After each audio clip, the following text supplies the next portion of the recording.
আসসালামু আলাইকুম প্রিয় দর্শক। আসলে আমার ৮ বছরের ব্যবসা।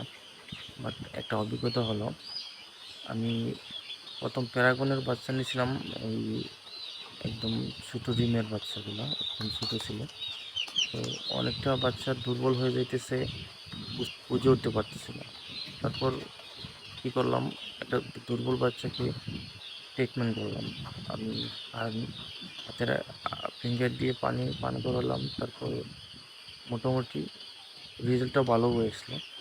না, অন্য সময় আমরা ফেলে দিতাম, ইয়ে করতাম। দেখবেন একটু পরে বাচ্চাটা একদম সুস্থ হয়ে দৌড় দিবে। ওই দেখেন, এই বাচ্চাটা একটু আগে ছিল। ভাবলাম আপনাদের সাথে শেয়ার করি। আমরা অনেক সময় ফেলে রেখে দিই, তারপর অনেক বাচ্চাগুলো মারা যায়। তো আসলে আমরা একটু অবজার্ভ করলে রেজাল্টটা ভালো আসে। দেখেন, মাত্র দৌড় দিচ্ছে, একটা সুস্থ হয়ে গেছে। তো ভিডিও